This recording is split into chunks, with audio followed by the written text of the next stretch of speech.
A very long time ago, far away in China, a villager living on the banks of the Yellow River built a simple mud hut to shelter his family.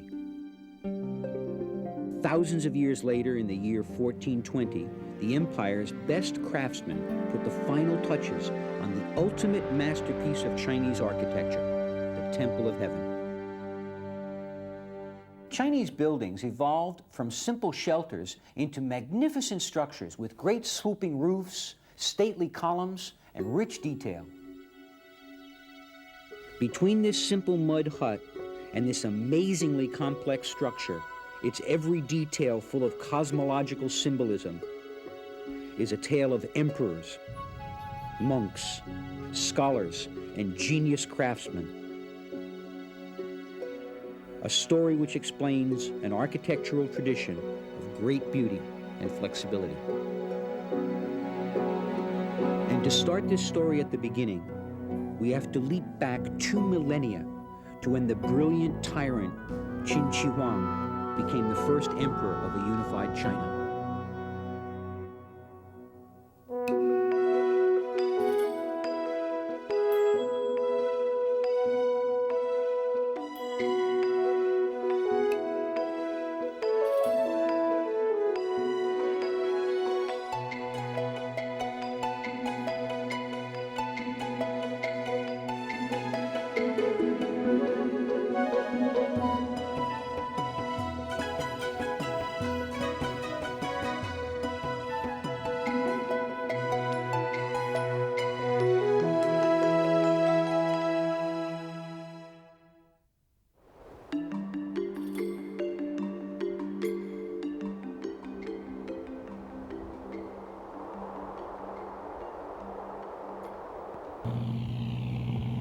In 1938, an American pilot flying over a remote part of China spotted giant pyramid-like structures below.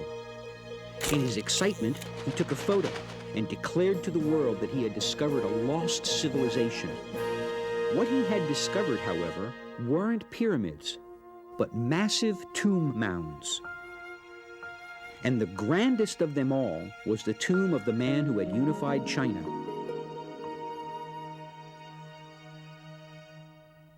Our story begins with the tomb of Qin Shi Huang, the first emperor of China, who lived 200 years before Christ. A brilliant warrior and tactician, he conquered all his rival states and created the imperial system which survived until the year 1904.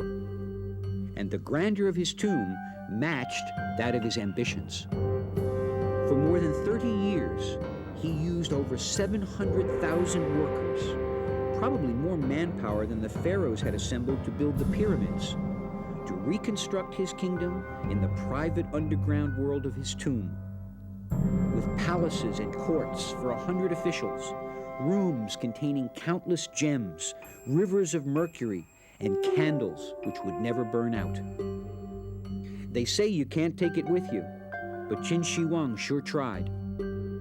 His tomb was guarded by hundreds of terracotta warriors, but just as fascinating were the clay model houses that were found inside his tomb. Because of their belief that people had to provide for their ancestors in death, the early Chinese buried their deceased with clay models of the structures they had depended upon in life: granaries, houses, watchtowers, and the like. These 2,000-year-old models are still the only surviving examples of early Chinese wooden architecture. And from them, we can see how houses were constructed around the time of the first emperor. These models show a type of wooden house that, incredibly, can still be seen today. So why did the ancient Chinese build in wood rather than in stone like the ancient Europeans? The availability of wood in the extensive forests of early China was no doubt a major factor. The ancient Chinese did know how to build with stone and how to use the arch, and they used the arch extensively for tombs, gates, and bridges. However, they rejected the stone arch for building houses, temples, and palaces. To see why, we can again find a clue from the tomb of the first emperor. Archaeologists recently excavated from the tomb a 2,000-year-old sword that is still as sharp as a razor. The reason it remains so sharp is because it is coated with chrome, a fact that may not seem too amazing until you realize that chromium wasn't invented until 1938, the same year those tombs were spotted by that American pilot. This means that the ancient Chinese developed incredible metalworking skills very early in their history, and so they had metal woodworking tools at a very early date. Stone can be used to fashion and work stone, as early Britons must have done to build Stonehenge. But iron tools were necessary for wood carving and joinery. And with such tools, however primitive, wood construction was much easier than construction in stone. Western cultures began their architecture without iron tools. So they started in stone and brick and continued building with these materials. The Chinese, on the other hand, began building with wood and continued to do so for 6,000 years, starting with the basic Chinese house, which was first developed on the floodplain of the Yellow River.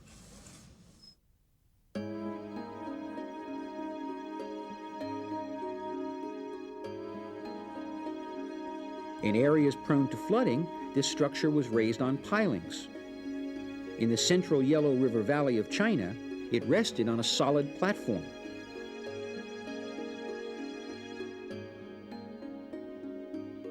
Stone bases for each column, twice the diameter of the column, were placed on this platform, and the column raised on top of this.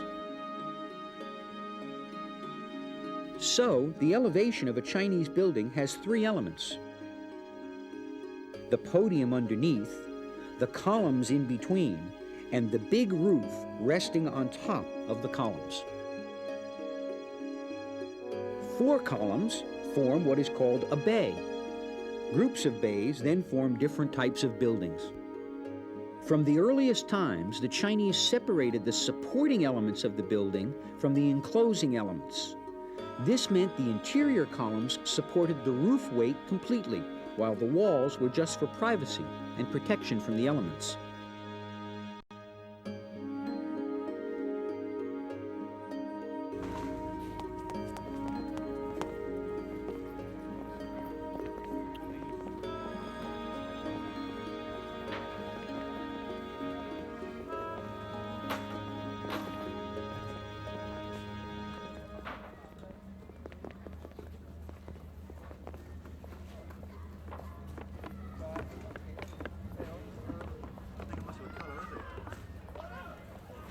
In a country plagued by destructive earthquakes, the Chinese didn't build solid walls, which could be cracked and rent apart by an upheaval of the Earth's crust. But rather, they built flexible structures without using glue or nails. These structures could ride the heaving earth like a boat, shifting and settling back, with the platform acting almost like a raft. Heavy roofs with tiles were supported by columns built of white fir, which was 4 times stronger than steel and 6 times more flexible than concrete.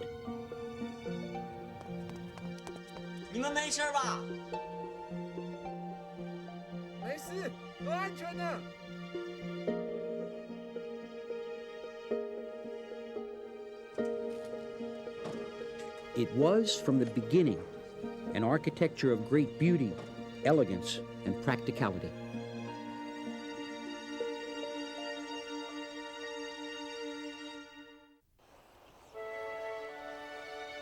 The first feature of a Chinese building that usually impresses a visitor is the elegant, sweeping, and seemingly gigantic roof. Western architecture, with its spires and Greek columns, and more recently skyscrapers, usually emphasizes the vertical.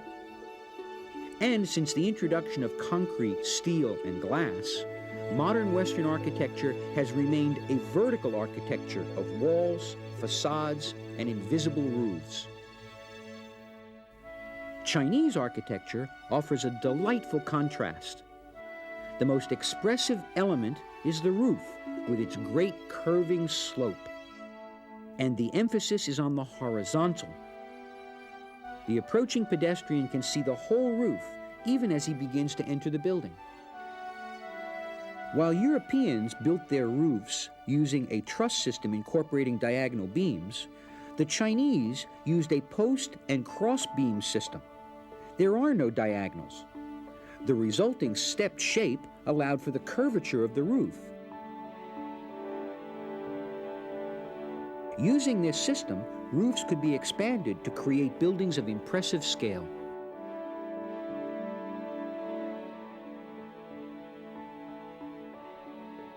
The height of a building has never equaled status in China.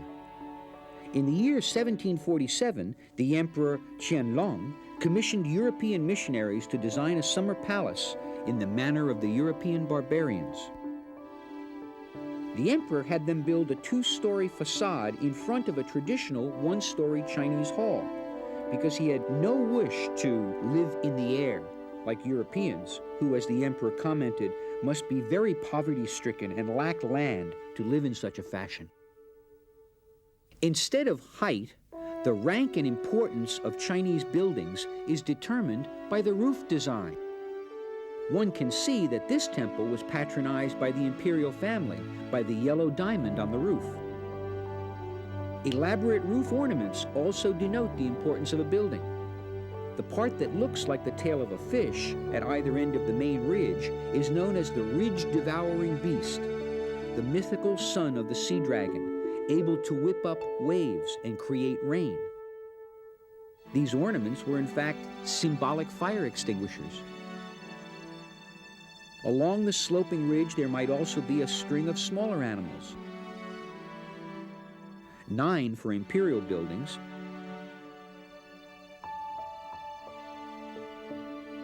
with the number of animals decreasing as the importance of the building decreases. Often found sitting on the corner is this evil prince riding on a hen, who represents a legendary tyrant who was cruel to his people. He is fated to suffer the elements for all eternity. Not just heavy with symbolic meaning, the actual physical weight of a Chinese roof is enormous, around 4 times the weight of a traditional Western tiled roof. Roofs were covered with heavy glazed tiles, typically gray, but sometimes also quite colorful, blue, green, and in the Forbidden City, they are glazed in imperial yellow. The columns that hold these enormous roofs had to be stout.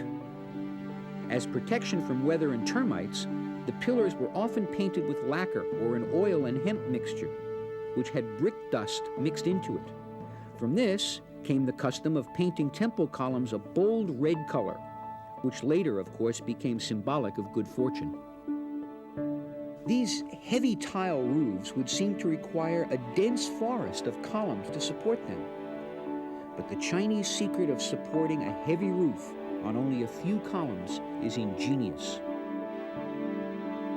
The columns bear the enormous weight of the roof with the assistance of brackets. In Western architecture, much of the complexity of a building is in its foundation. In the East, it's in a complicated pyramidal system of brackets and cross beams designed to hold a heavy tile roof and which give it its characteristic curved shape. This ingenious system is called dugong, and its elements are fundamentally quite simple. It's made up of brackets, which sit on columns, and into which are fitted cross beams. They have 3 parts: a du, a block placed on top of a column, the gong, a bracket placed into the du, and the spacers between them called the sheng.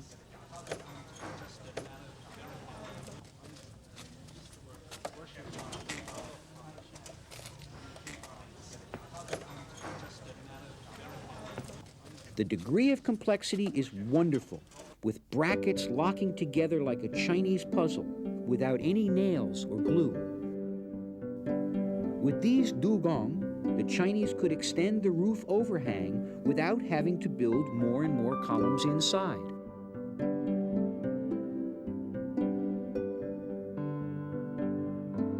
to extend the overhang even further, the Chinese devised a clever solution. The roof overhang is one end of a kind of seesaw. Its weight is counterbalanced by the weight of the center of the roof at the other end of the seesaw on the fulcrum of just one column. This device, called an ang, lets one column do the work of three and makes the heavy tile roof seem to float in midair.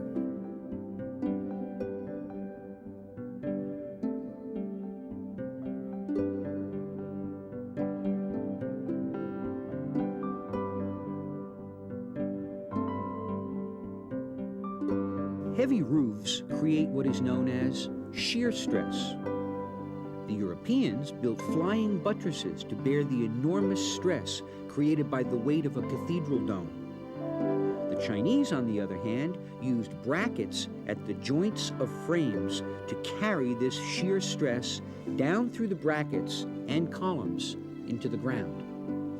Increasingly complex bracketing accompanied ever larger, more complex, multi-leveled roofs, which came in a myriad of shapes and sizes. A standardized system of architectural measurement was established in the year 1103 with the publication of Li Qie's Methods and Forms of Architecture, a treatise adopted throughout the vast yet centralized empire. This book defined the basic units of measurement as standardized sizes of the dugong bracket arms. Depending on the size of a bracket was determined the size of every other element in the building, such as the thickness and height of the columns. This standard survived into modern times.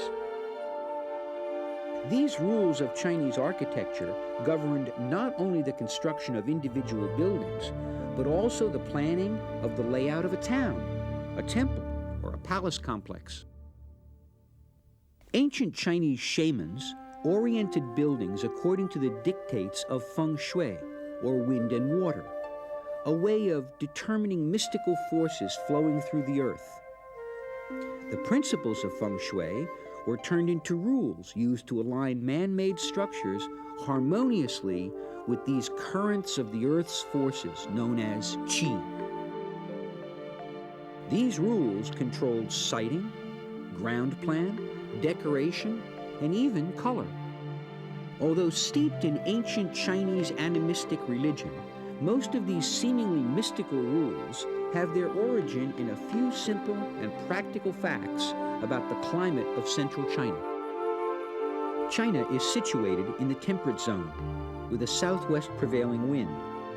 By orienting buildings to the south or southeast, the Chinese take advantage of the warm prevailing winds and sunshine from the south to provide people living in halls and courtyards with a pleasant microenvironment. Not only buildings face south, but also cities, palaces, and tombs.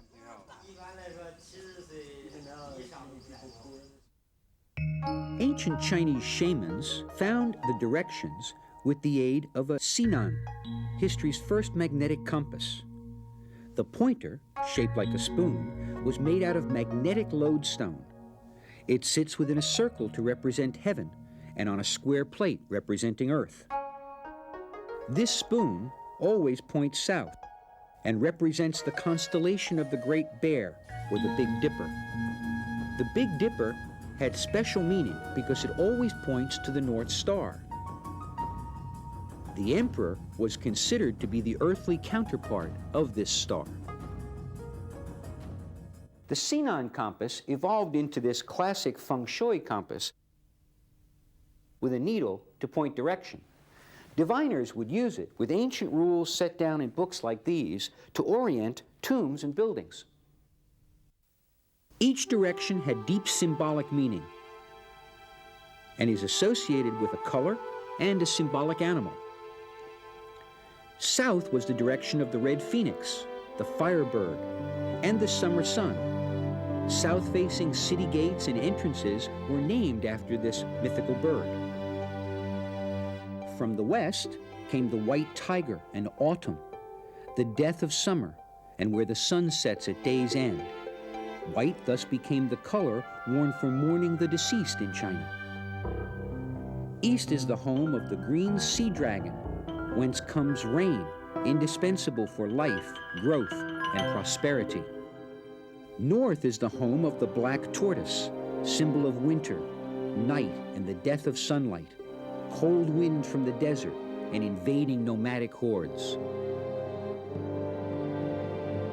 Just as Chinese acupuncturists did with the microcosm of the human body, and astronomers did in the macrocosm of the heavens, feng shui masters attempted to identify and measure the invisible lines of energy called qi to find the most auspicious place in harmony with the breaths and currents of the Earth's forces. The mapping of these qi flows and their redirection or enhancement were the main principles of feng shui.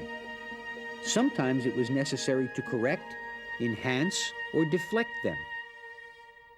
Even today, many Chinese believe that placing a small mirror called a pakwa, or a wind chime, precisely at the correct place can make an enormous difference in one's life by deflecting bad influences and evil spirits. Natural wandering watercourses were thought to halt and accumulate qi, but fast-flowing straight rivers cannot hold and accumulate qi.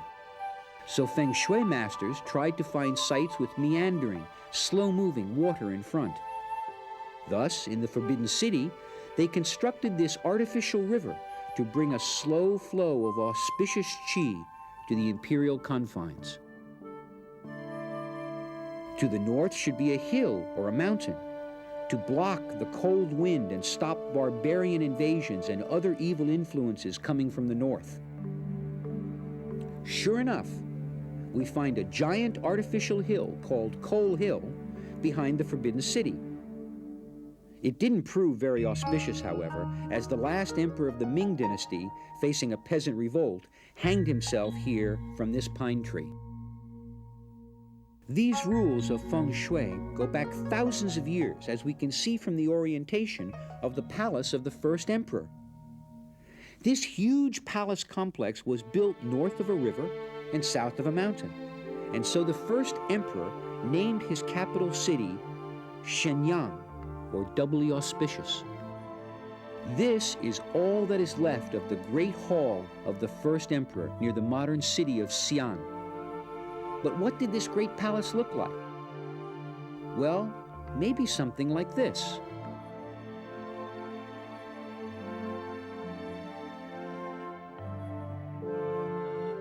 Supposedly, the grand hall, constructed to face south, could seat 10,000 people. The emperor melted down all the arms of the states he had defeated and had 12 colossal bronze statues of the immortals, each weighing 30 tons, to stand in the palace courtyards.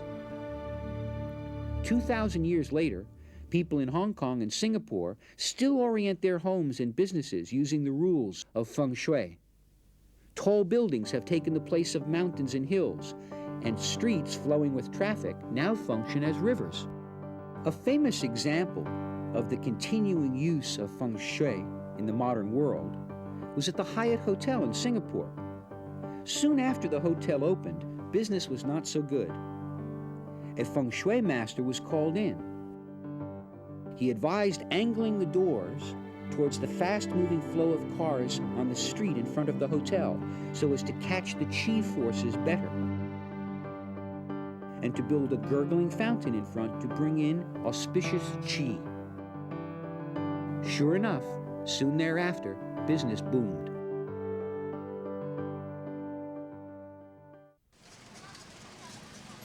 A traditional Chinese city, busy and thriving as it may well have been, was a carefully designed symbol of the Chinese view of the universe.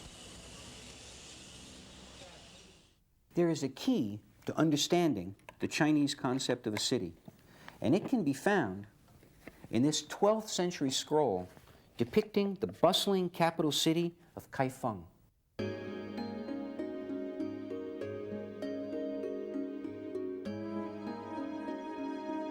Going back to the Yellow River Valley, archaeologists have found ancient wells shaped like a square. These wells are quite literally the roots of Chinese civilization.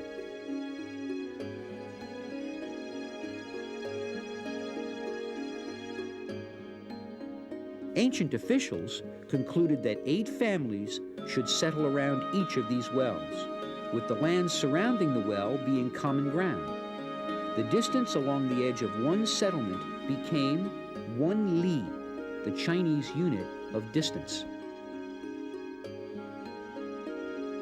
From the records of the Zhou dynasty, about 2000 BC, we find a city was meant to be 9 li square, with the central well being occupied by the emperor's palace, the spiritual well of the people. And if we look at a traditional Chinese courtyard house, we can find the courtyard, or heavenly well as it's called, at the heart of the complex. The city was a symbol of the cosmos, the residence a symbol of the city. In this traditional Chinese city, there was no public square for people to gather. Public gatherings, in fact, were strongly discouraged during the period of the imperial system. In fact, Tiananmen Square in Beijing is a very Western idea, created by the founders of the People's Republic for mass rallies and military reviews. The Tang Dynasty capital of Chang'an, today called Xi'an, was built following many of these ancient concepts. This fabulous city was destroyed, but from the surviving rammed earth foundations and from literary records, Dr. Heng Chai Kiang and his team at the National University of Singapore have been able to reconstruct what, in the early 8th century, was the largest and most cosmopolitan city in the world. Over the last 5 years, we at the National University of Singapore, together with our students, have been working on the reconstruction of Tang period Chang'an, that is Chang'an, the capital of China, between 618 and 907 AD. Very little of this city exists today, except for a couple of pagodas. The rest of it is basically 1 to 3 meters below the current city. We depended on stone rubbings from that period, translated into line drawings. We also looked at paintings and murals from the Twin Huang caves, and depended on archaeological reports such as this and this. And we also consulted texts, family texts from that period. During the Tang Dynasty, Chang'an's city plan clearly reflected the gridiron layout of earlier Chinese imperial cities.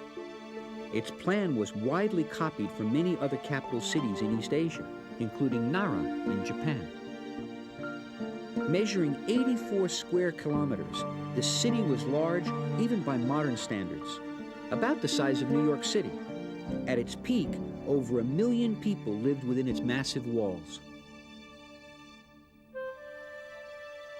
The city was strictly divided into separate districts containing palaces, government bureaus, markets, and residential wards.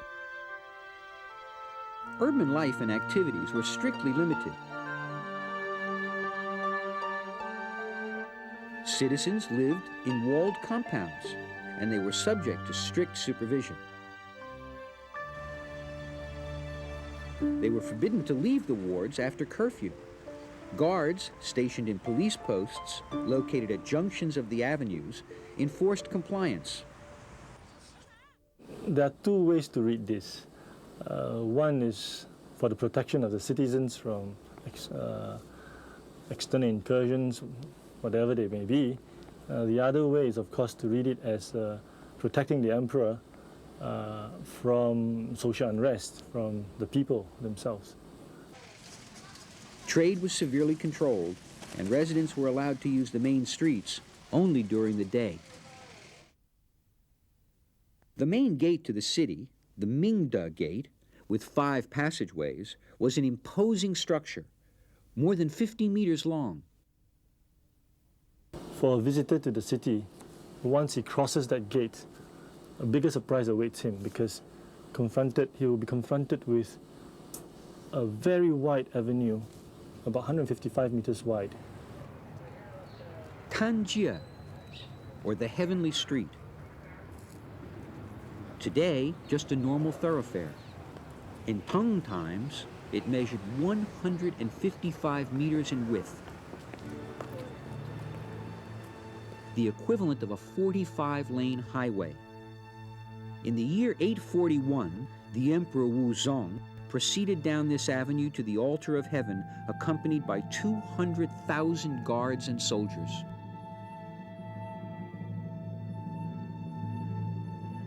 The imperial city was the administrative heart of the empire. Within its large walled enclosure were government offices of both civil and military functions, headquarters of imperial guards, and the spectacular palaces of the imperial family.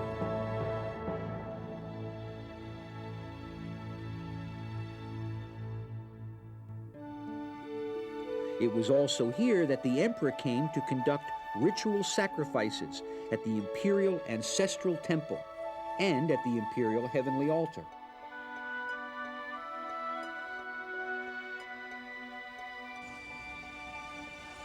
Its streets were full of foreigners from India, Central Asia, and Japan, travelers, merchants, and missionaries lured by tales of China's fabulous wealth. It was a time of openness to new ideas and of religious tolerance. And so, in the year 742, the emperor allowed a great mosque to be erected in the Muslim quarter of the city of Chang'an, where it still caters to the faithful today. This mosque is built like a Chinese courtyard temple, but with an east-west rather than the customary north-south axis, so that the temple can face Mecca.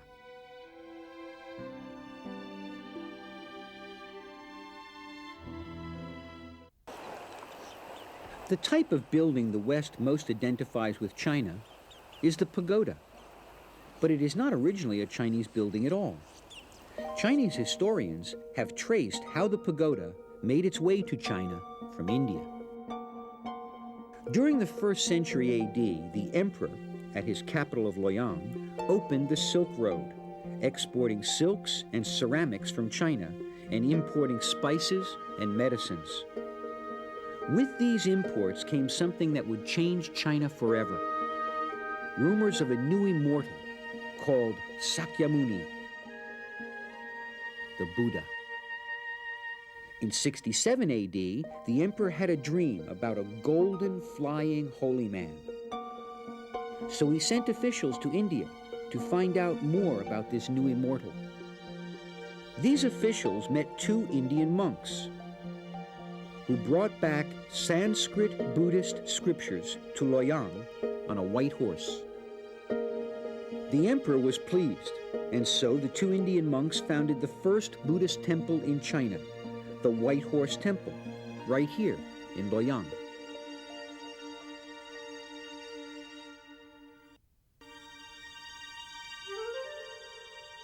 In this building, the 2 Indian monks carefully translated the Buddhist scriptures into Chinese, scriptures which would have a profound impact not just on China, but also on the cultures of Korea and Japan.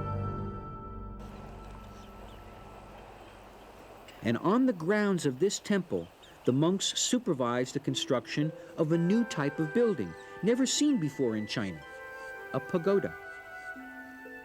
But what exactly is a pagoda? In Sanskrit, the ancient language of the Buddhist sutras, the word stupa, or dagoba, means a heap, as in putting dirt or stone in a pile on top of a tomb to mark the place of burial of a holy man or of some part of his bodily remains, a lock of hair, a fingernail, or a bone. So, the pagoda began as a shrine which held a holy relic. The original pagoda at the White Horse Temple is gone, but just a few miles away, nestled against one of China's 5 holy mountains, lies the oldest surviving pagoda in China. The Sungyue Pagoda was built in 523 AD, and it retains the original Indian shape of a stupa. Close by is the Shaolin Temple, birthplace of Zen Buddhism, and more famously, Kung Fu. Successive abbots of the order were buried here behind the temple at the famous Forest of Pagodas. The oldest one here is 1,400 years old, with the newest one erected just a few years ago. This Indian form of stupa eventually merged with the native Chinese watchtower to form the distinctive Chinese-style pagoda that is so symbolic of China's landscapes. Soon, pagodas incorporated many classical Chinese architectural elements, like post and beam construction and dugong brackets. Later pagodas copied these design features in stone and brick to carefully mimic the classical wooden structures.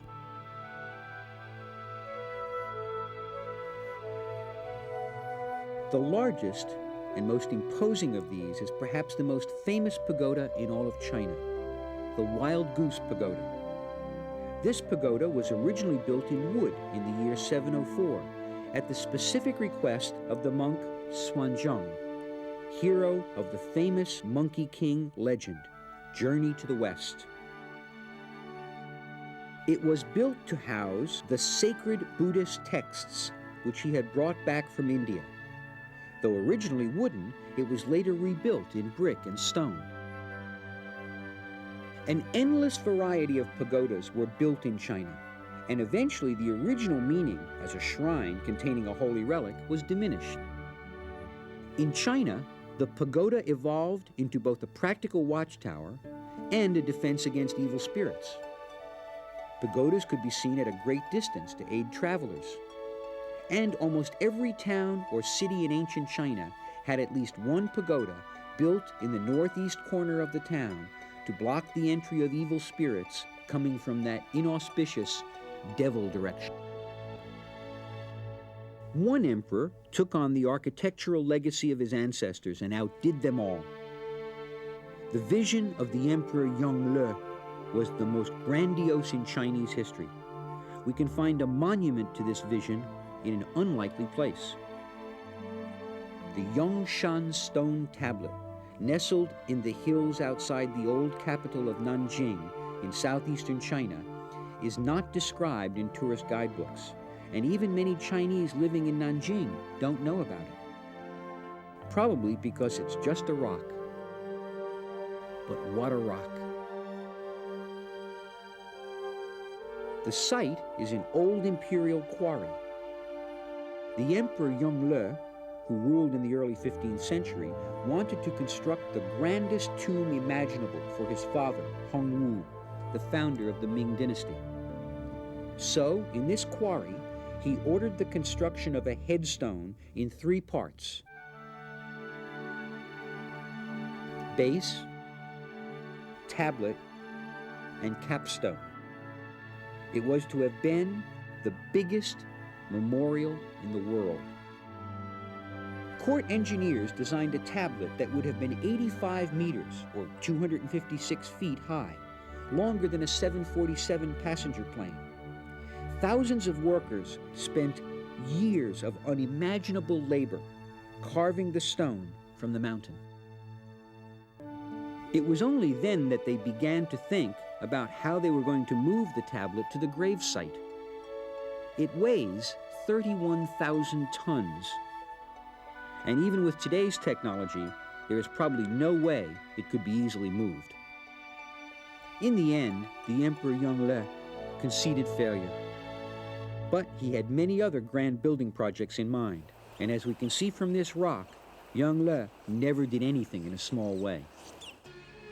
Because he had wrested the throne away from the rightful heir, he took great pains to show filial piety.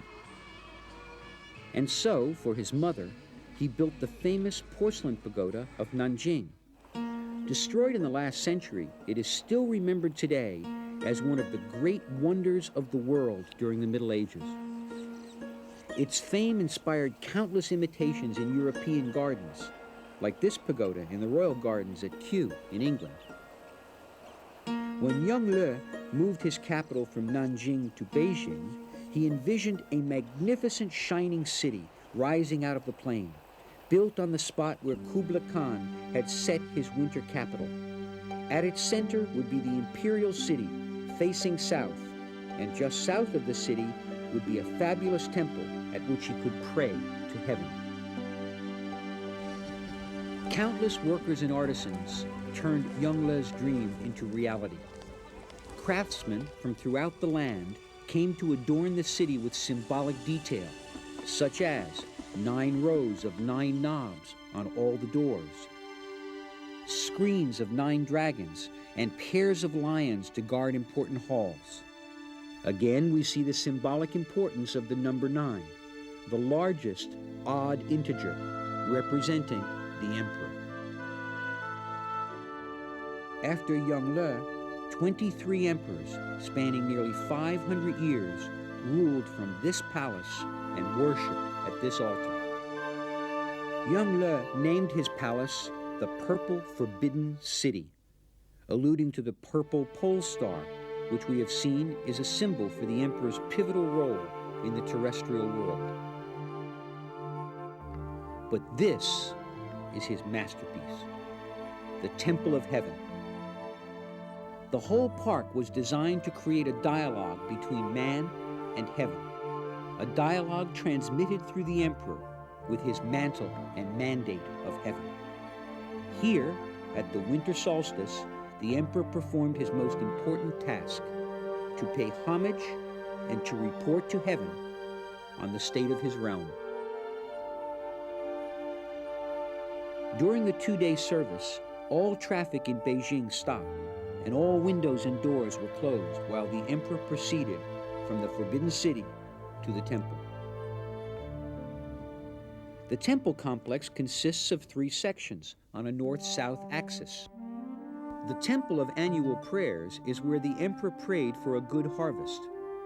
The blue roof tiles symbolize heaven, and the 3 roofs respectively, earth, heaven, and the emperor as intermediary between them. The 4 central columns represent the seasons. The 24 outer columns stand for the 12 months and 12 hours into which the Chinese divided the day. Detailed decorations highlight the dragon, symbol of the emperor, and the phoenix, symbol of the empress. The Temple of the Universe housed the tablets of the ancestors, and the incredible acoustics of the courtyard highlight the precision of its construction. A clap on the 3rd of the 3 stones in front of the altar produces 3 echoes, 2 on the 2nd and 1 on the 1st, much to the delight of tourists. Dugong bracketing, now purely decorative, was built in ceramic, perhaps because of the scarcity of wood in China since the 11th century. Indeed, when the temple was rebuilt after a fire in the last century, the giant fir wood columns used to rebuild it had to be imported from the American state of Oregon. The 3rd and final altar visited by the emperor during his ritual was the Round Mound, a simple and magnificent design consisting of 3 ascending tiers of white marble. After fasting and donning special robes, the emperor ascended the 9 steps up to the altar to stand alone before heaven. Kneeling in a circle in the middle of 9 slabs and prostrating himself 9 times, he offered his report on the state of the empire and asked for guidance and blessings. The acoustics at the center of the mound created an echo like a voice from heaven that only the emperor standing in the center could hear. In Yonglei's magnificent Temple of Heaven, the ancient traditions of the pagoda and of Chinese architectural symbolism had found their grandest expression. So even for an imported structure like an Indian stupa, the Chinese used their own construction techniques and symbolism. They made it thoroughly their own. In a pagoda, we see the Chinese concept of the universe exemplified, as we do, for instance, in this vase or in this old Chinese coin. Earth square, heaven round. Classic Chinese architecture is an elegant and practical building system. But its other purpose was to use symbols to impart meaning to man's environment. Both in the way they selected sites and built buildings, the ancient Chinese filled their world with structures which physically embodied and articulated their understanding of the universe.